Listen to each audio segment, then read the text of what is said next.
Mayong hapon, Negros. Ini ang Digicast Negros X. Ang nagapanguna nga napulo ka mga balita sa Negros ang amo ni gadulong sa inyo. Update ninyo kami via Facebook, YouTube, kag sa among website www.digicastnegros.com. Kag sarama kami malantaw sa Kika Channel sa Kabangkalaan, Himamaylan City, kag Banwas ang Ilog. Kagyari na ang top 10 nga mga balita sa Negros subong adlaw. Bacolod EOC kag MBCCI, hindi pabor gadulao ng RT-PCR test bilang requirement sa pagbiyahe. Bioethanol plant sa San Carlos City, gintungtan nga magkabuka sa sulod sang duha ka adlaw. 5 ka mga PIDEA agents sa Negros Oriental, gitamat-batan sang korte nga mabilanggo ang mamultahan bangod sa ginasiling peke nga bypass operation. Bangkay nasapuan sa boundary sa baybayon sang Guimaras kag Bacolod. Kag sa Good Vibes, mga missing nga mangingisda na rescue sa Zamboanga del Norte. Initanan sa Digicast Negros X. Sa number 10, holiday buwas nga adlaw sa pagdumdum sa ika-35 nga anibersaryo sang EDSA People Power Revolution.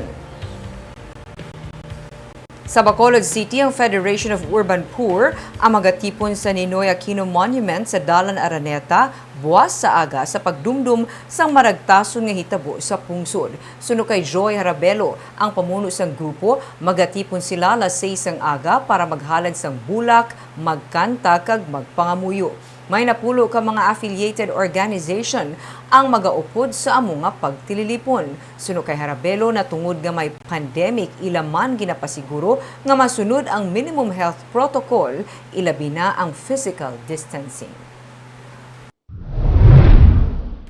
Sa number 9, mga empleyado sa isa ka delivery service company sa Bacolod ang nagreklamo sang illegal deduction nga nagakatabo sa ilang nga sweldo.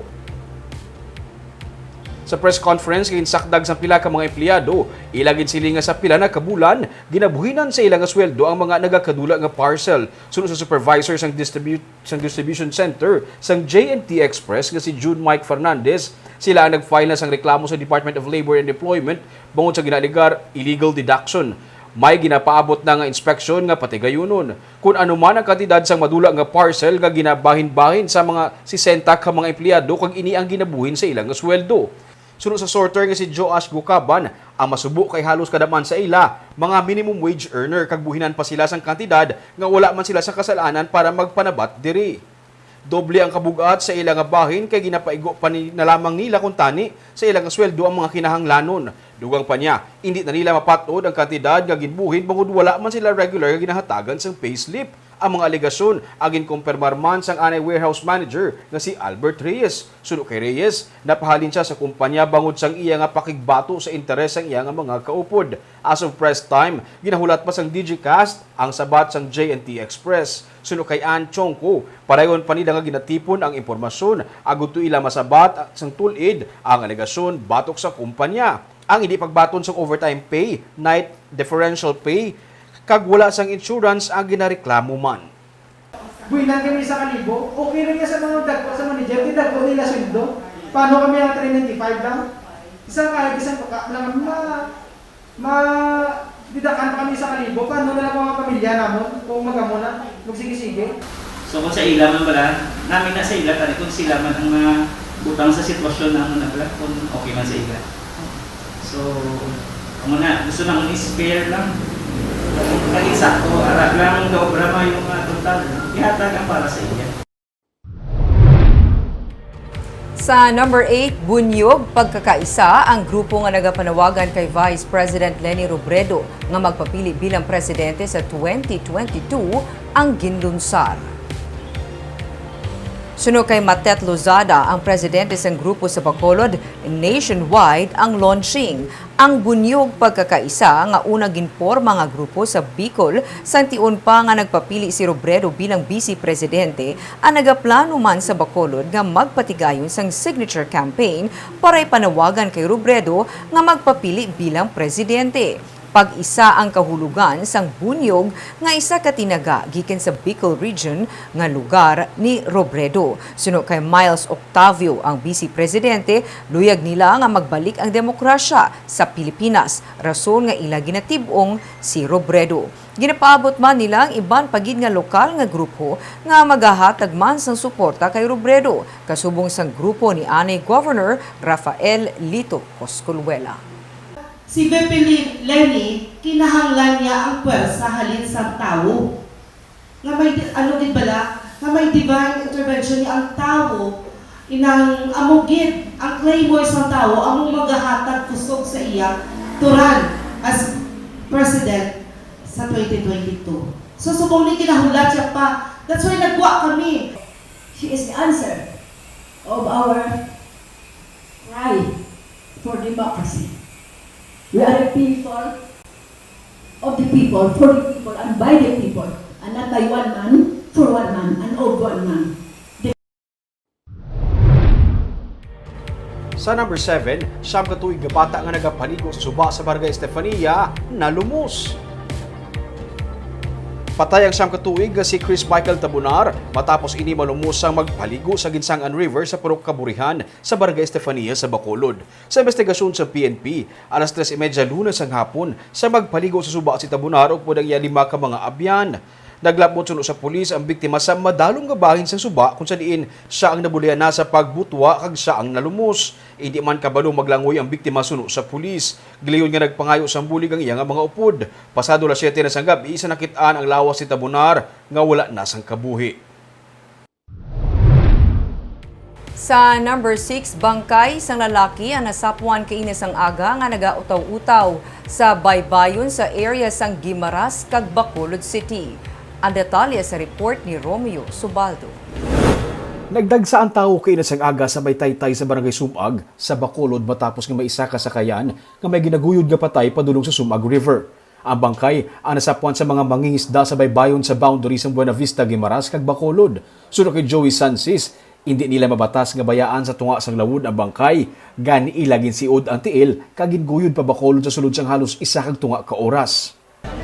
Ginguyod lang naman sir kay konsidya mo kami din napabayaan naman kay tao na yan sir. Baliging igutan lang naman sa tiil sir. Kagpakadto de. Layo Layo. Pila ka kilometro na.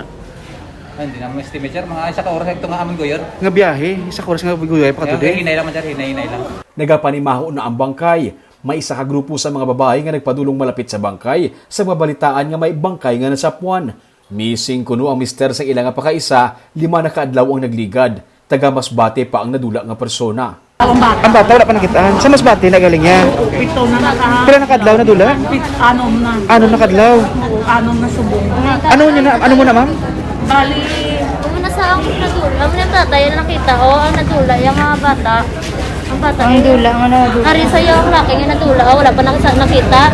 Ang tatay pala nakita, siya pala niwala, Ano niya ni sa bali? Nang bana, nisa pa kayo sana mo. So wala pa siya sa subong makitaan. Wala pa. Pero nangin mabulay ang pagkilala sa nagakaagnas nga bangkay.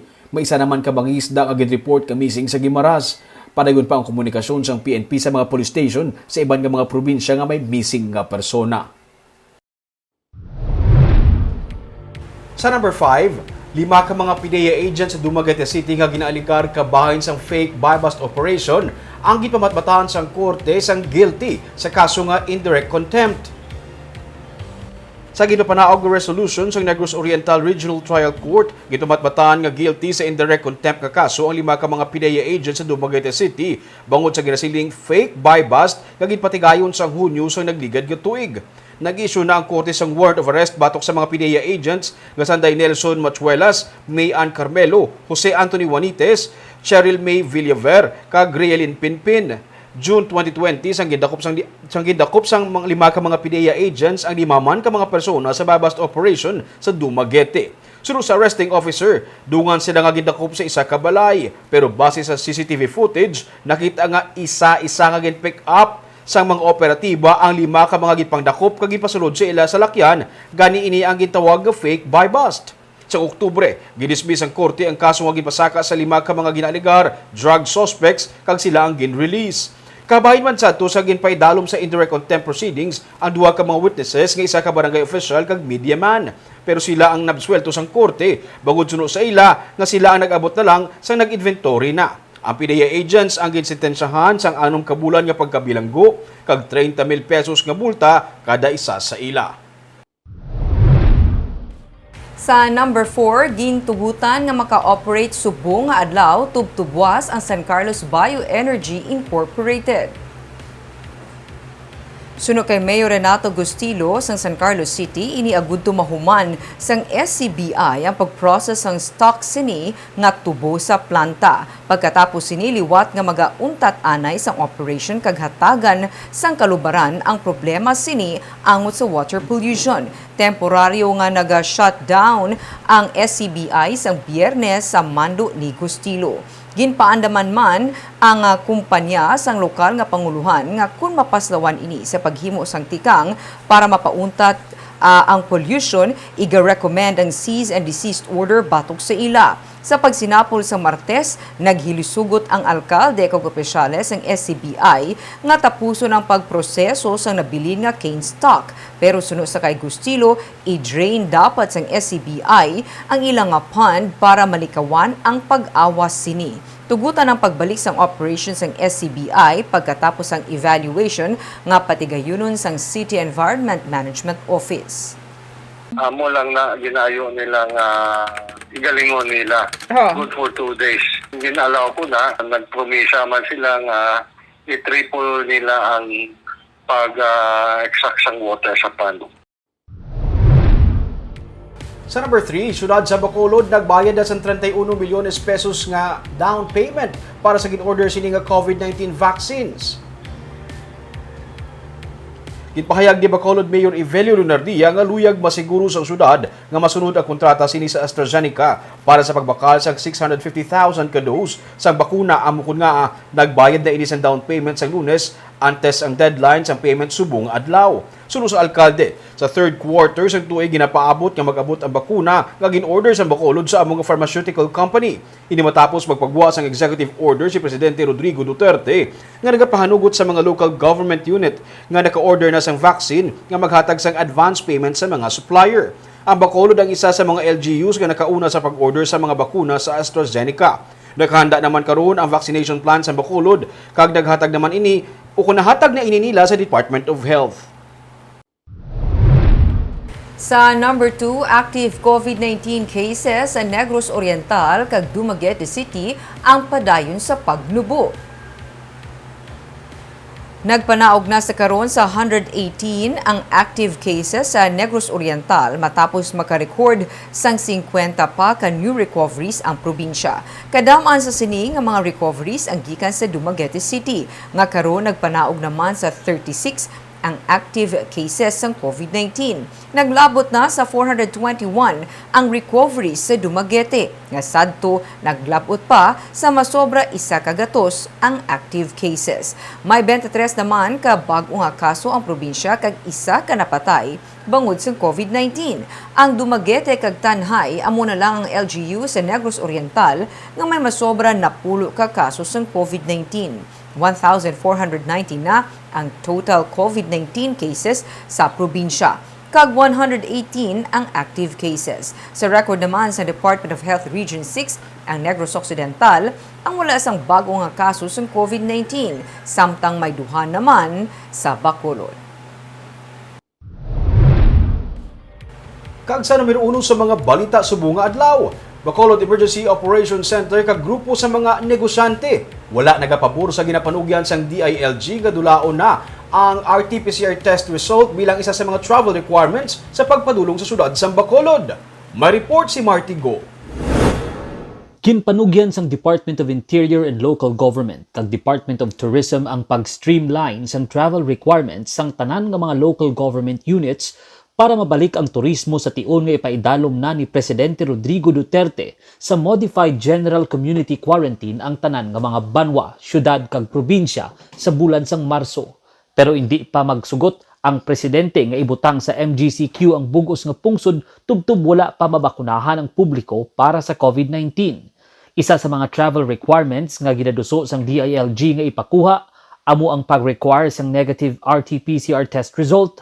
Ang Bacolod City ang wala na karon nag-require sang negative RT-PCR result bilang isa sa mga travel requirements sa pagsulod sa syudad kung gikan ng isa ka persona sa iban nga probinsya sa Western Visayas. Pero kung ang isa ka persona gikan na sa mga probinsya sa guwa sang rehiyon size, requirement na ang RT-PCR test nga negative result antes makasulod sa Bacolod. Sa pagsinapol ni Bacolod Mayor Evelio Leonardia sa mga opisyalis ng iban nga probinsya, iya ginpahayag nga hindi pa nagakadapat nga dulaon ang negative RT-PCR result sa mga nagainabot sa Bacolod kag ipadayon lang anay ang pagpatuman sang naplastar na nga travel requirements sang syudad. So, ang gusto niya ni Mayor Bingya nga message niya is gusto niya for Bacolod City kung ano ang workable nga natabo na sa Bacolod, i-status quo lang. So, ang aton niya nga Executive Order number 1, Series of 2021, wherein we came up with our consolidated travel guidelines, should be in place magyapon. Para naman kay Vice Mayor Elcid Familiaran, mas maayo kung sundon lang anay ang kasubong nga travel requirement bangod may mga lugar pa sa ibang nga rehiyon nga may mataas nga kaso sang COVID-19.